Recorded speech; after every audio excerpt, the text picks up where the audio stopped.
A few things to know before you fly WestJet to Nashville. You don't need cowboy boots to have a great time in Nashville.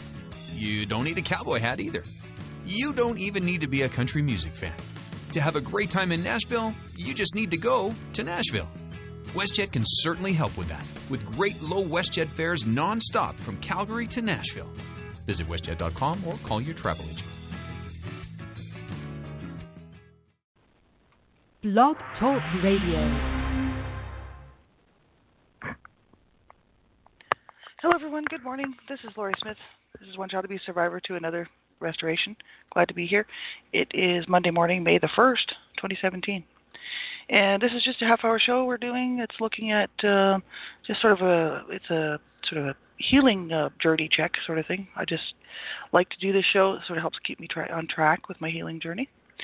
And so hopefully it's helping someone else out there as well. You know, it's hard for me to remember, really, week after week after week, month after month, year after year, to do things that I'm not used to doing, which is self-care and a lot of just looking in at the issues. And I tend to put my healing journey off for periods of time. And so I like to do this show because it sort of helps me to stay on track. So thanks for joining me. I really appreciate it. I appreciate everybody who's taking the time to listen to these shows.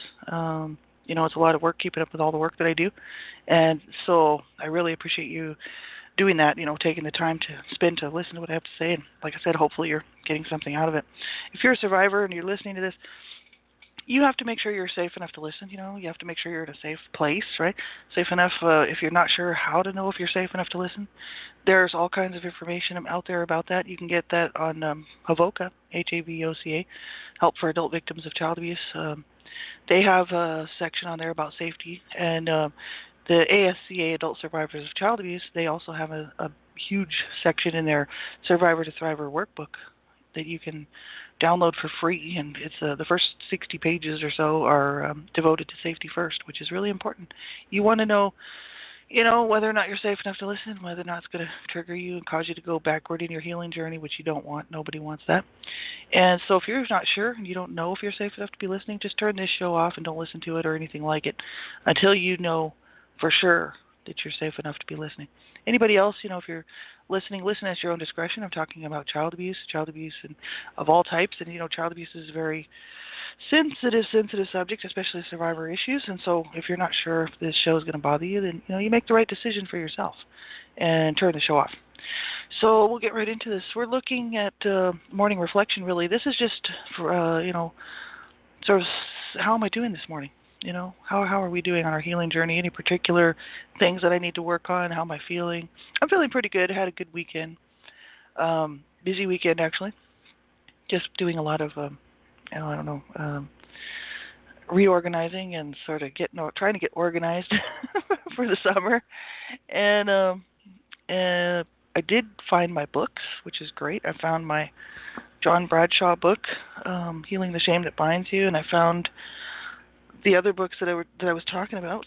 The other one is also another John Bradshaw book called Homecoming, Reclaiming and Healing Your Inner Child. I'm going to go back and read those. I read them and I went through them very carefully, did the work in them, and I'm going to go back and redo it. There's another book that I found very helpful. That's Codependence, The Dance of Wounded Souls from Robert Burney, Burney. I found that book.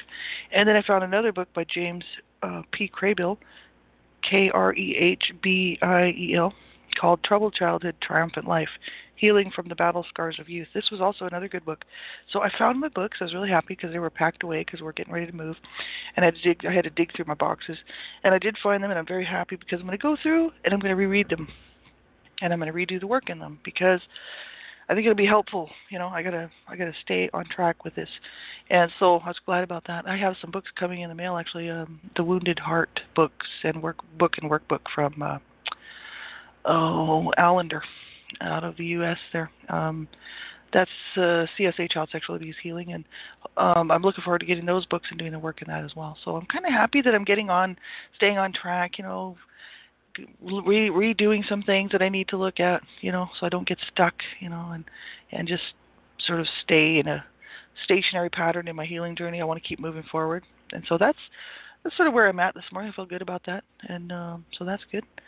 And we'll move into the next section here. This is from HAVOCA. This is an acronym from Cheryl that I keep looking at here. We keep looking at. She's used the words adult survivors of sexual abuse, and she's written a little blurb for each letter. And we're now on letter A in abuse.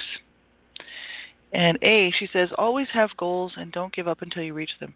We all have hopes and dreams. It's up to us to live them. If you want to reach your dream, you must stay on course, past the point you would normally have given up. So that's good. I like that. Always have goals. Don't give up until you reach them. We all have hopes and dreams. It's up to us to live them. If you want to reach your dream, you must stay on course. And what she's saying here, I guess, is just keep going past the point that you normally would have given up. Well, that's awesome. I think goals are important, absolutely. Goals, goals can be to our advantage or to our disadvantage, and I think that's a huge problem for anybody, whether you've been abused or not. It doesn't really seem to matter. People set goals for themselves, and if they're too hard and too far away, then they become discouraged, and then they don't. I know for myself, I just speak for myself. If I set a goal and I think, oh, I really want to do this, whatever it is, it's a goal in life, right? And it's too out of reach, and I don't get it, and I don't get there, then it just gives me an opportunity to beat myself up again and be hard on myself. And, this familiar little voices that we were talking about with our attitude sections on Friday. You never do it. You'll never make it. You're just this, you're that, and all this stuff that I was told as a child, that actually wasn't true. But that gives me an excuse then, because I didn't reach my goal, to be hard on myself and down and, feeling that there's no point. What's the point? What's the use? So what I do is I set little goals. I set small, achievable goals. And I learned that, I'll tell you where I learned it from a lady that was, she was a life coach.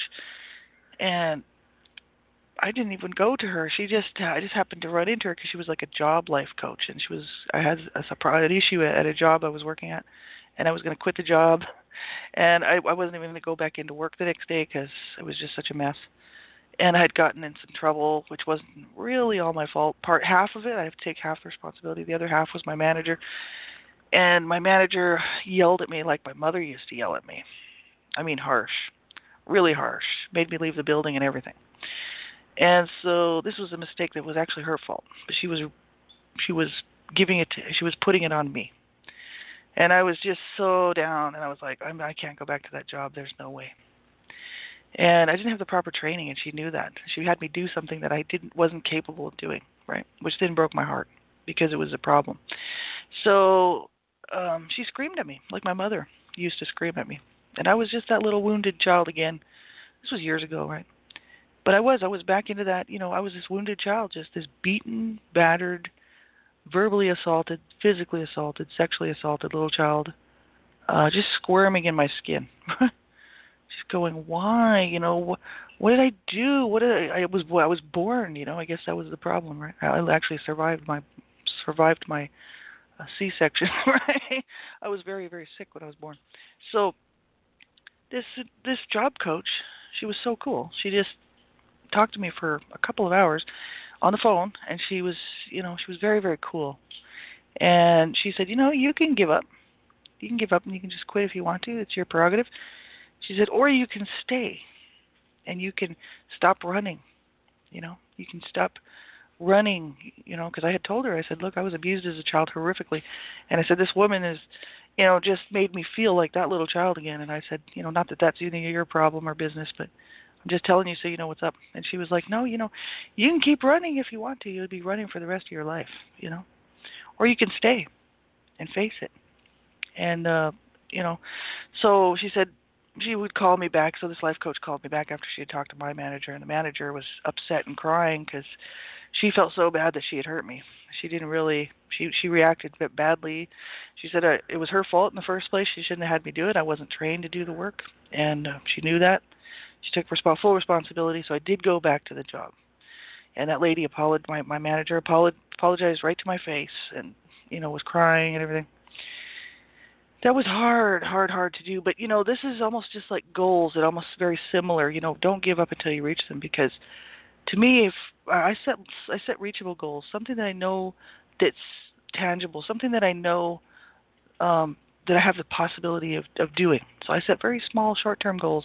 And that way, once I I actually reach that goal, then that's another one in my little pack of reached goals that I keep, you know, on the side here, and just say, oh, good, I reached that one, and I put it in that little pouch, you know, or whatever.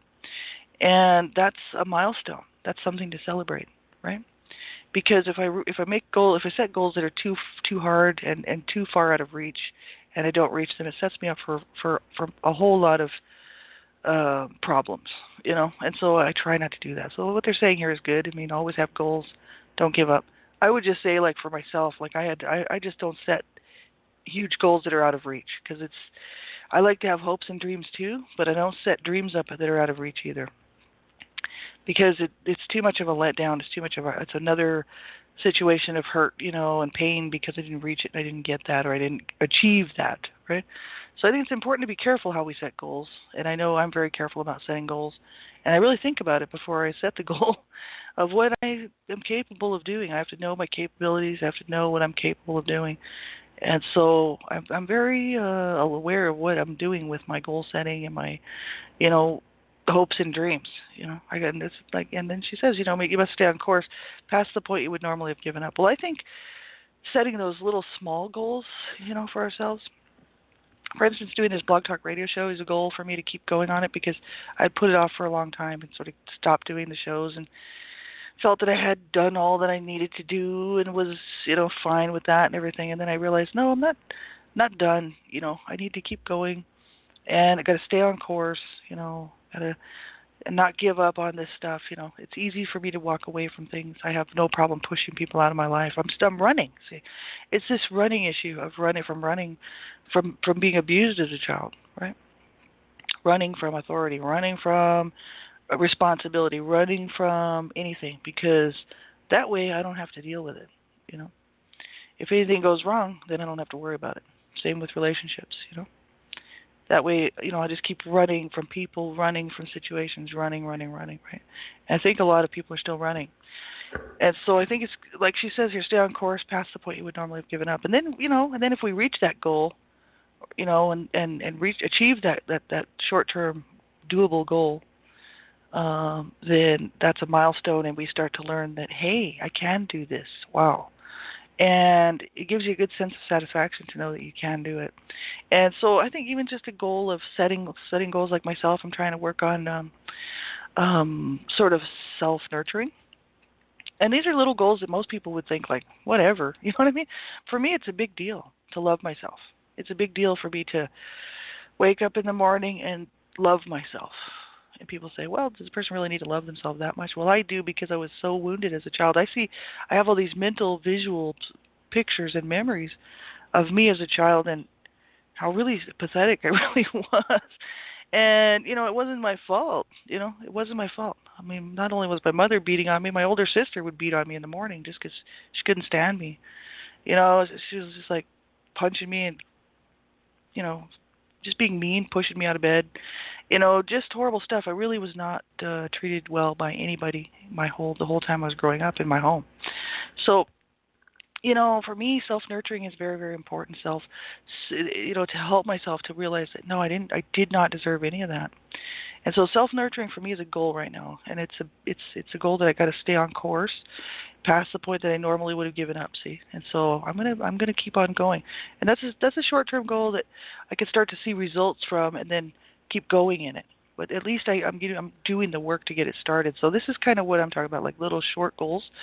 I'm gonna keep going on it until it becomes like a pattern and a habit in my life, so that I can actually do that without having to be so conscious of it. So I think that's important. I like what she has. I like that. I like what she said there. Next, we're moving on to a section. It's called this is just interesting. This is help for adult victims of child abuse, HAVOCA, information for survivors. It's called Attitudes. I did put the link in the chat room there, and you can go and check that out if you want to. And it's www.havoca.org/survivors. Right? Go to that tab. You can find that there's all kinds of info there. This is inner child healing, and they're talking about attitudes. And on Friday, we were talking about, you know, this inner voice, this inner abuser. They sometimes call it the inner critical parent voice, right? Or the inner abuser, you know, whatever you want to call it. Several names for it. it just could be any number of voices coming at us to undermine us at any opportunity. They said, you have to be aware of your inner abuser. The inner abuser could be someone in our past, could be ourselves. So many times it is ourselves. So many times it's our past, someone in our past, even if it was just a teacher or neighbor or something. Could be anybody, this inner abuser, or just could be our own voices in our own head that talk to us every day and tell us that we can't do anything right. We're not successful. We can't do anything. We're unlikable. We don't deserve anything good. This sort of thing, right? These negative things these messages that are spoken by our inner abuser. So that's what we're looking at Friday. You can go listen to that show if you want to. The next section is self-esteem. So they say here, your self-esteem is made up of personal beliefs and messages that reflect how you value yourself. Self-esteem is either low or high, depending on the types of beliefs and messages. As an abused child, you developed a sense of low self-worth, and these messages came from the adults in your life who abused you. You have also subtly incorporated some of these negative thoughts into your belief system. So, as an abused child, you developed a sense of low self-worth. Maybe not everybody, but a lot of us have. And I've talked to lots of survivors. And a lot of my friends were abused when I was growing up, and we all had this issue of low self-worth. And then I've also subtly incorporated some of these negative thoughts into our belief system. So we may believe some of these things, that these really negative messages that reflect how we value ourselves, right? We might even believe it, that, for instance, those inner voices that tell me, my inner abuser that tells me I'm useless, worthless, I'll never make it, I should have been dead with the other stillborn babies. That's my mother's voice, right? And, that I didn't deserve to live, and I was just useless and was a rotten child that deserved to be beaten and stuff like that, And I heard that from other family members as well. And even, like some of my mom's friends and neighbors actually agreed with her on that one. And I was just this little girl, not being treated like a little girl, right? That's sad, because that little girl was murdered, right? Soul murdered.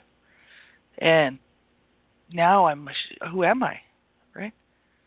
That's, what am I? Who am I? I look in the mirror, I see myself, that's fine, as an adult, I'm 51 years old. But in the meantime, this inner person who I am says, well, who am I?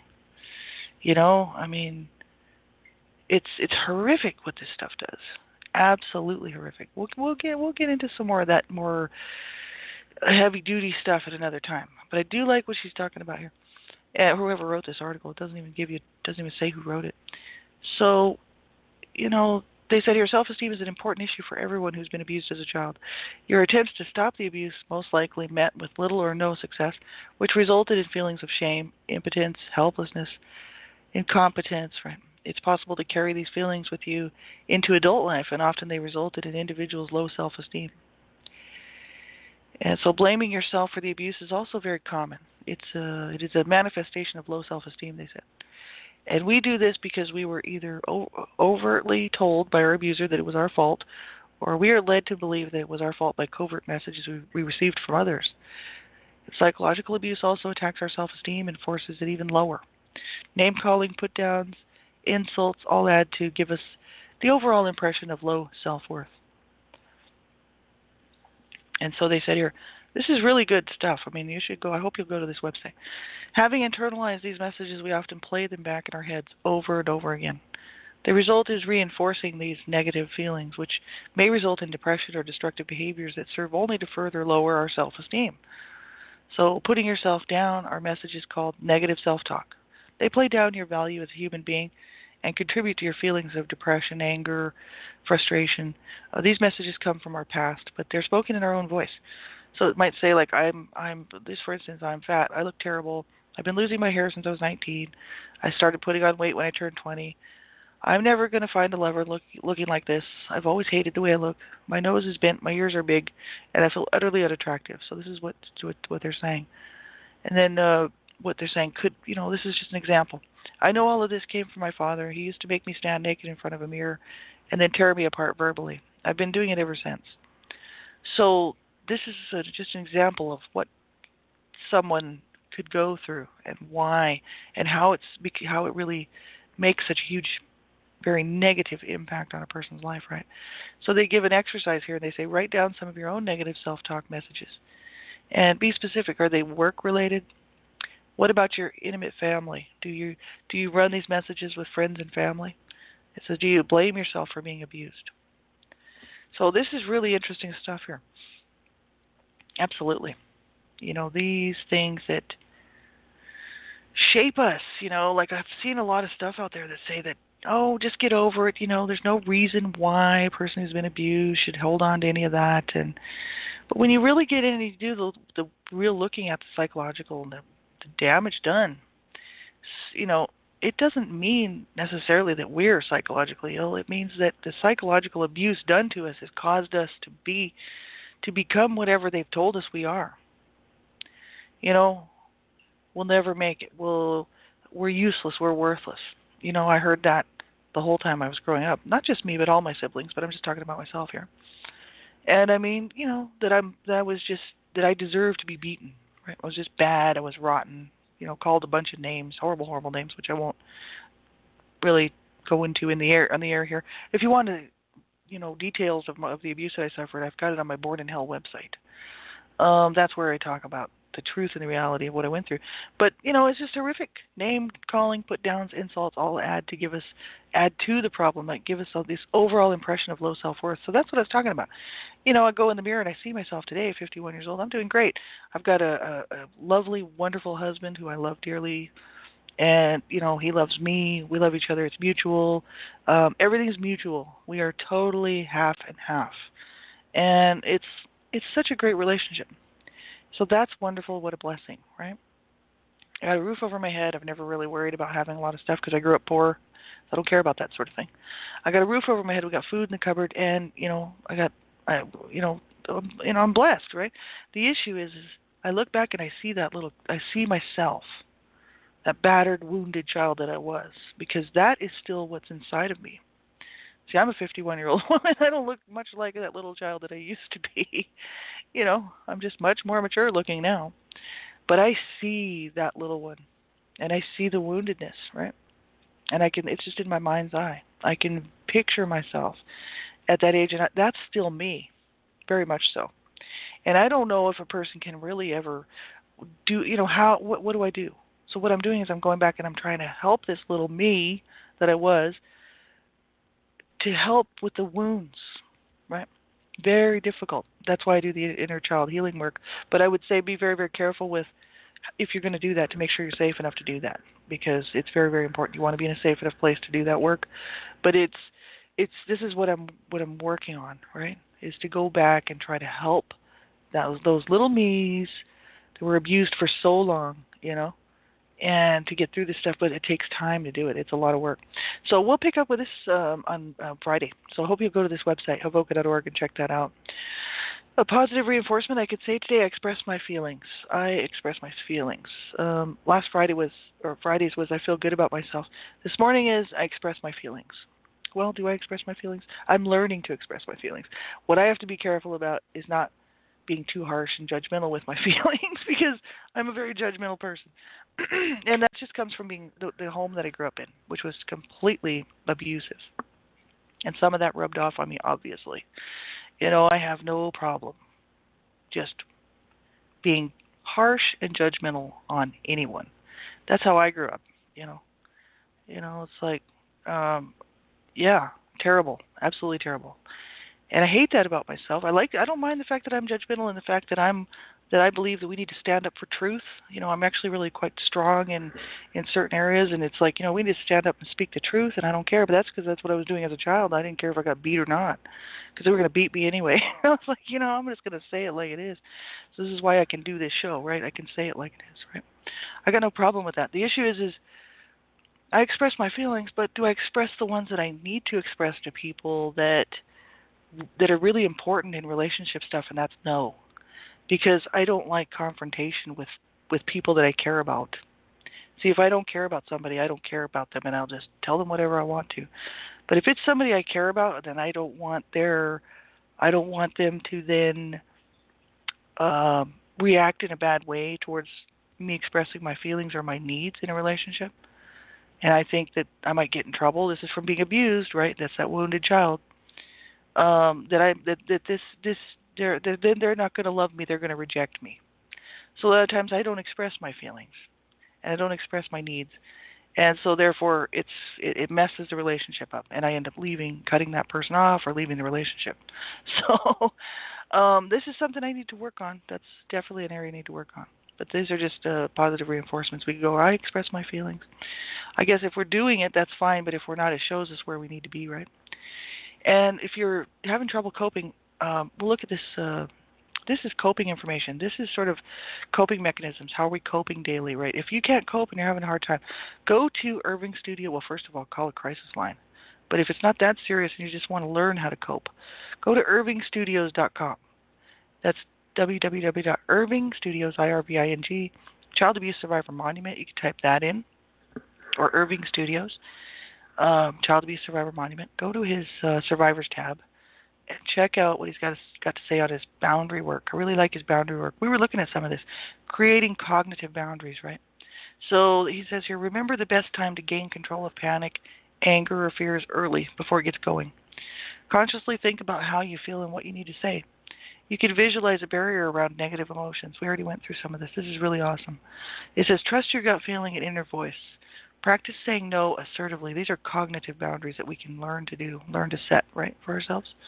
Just practice saying no assertively, but not aggressively. Tell people what your limits are. Visualize that you are surrounded in healing white light. I really like that because I've actually done that many, many times, and especially in my adult life. Tell yourself that you are worthwhile. That's another one. That's awesome. Tell yourself that you are worthwhile. That is awesome. And that's what I'm going to do today. Tell myself that I am worthwhile. I am worth it.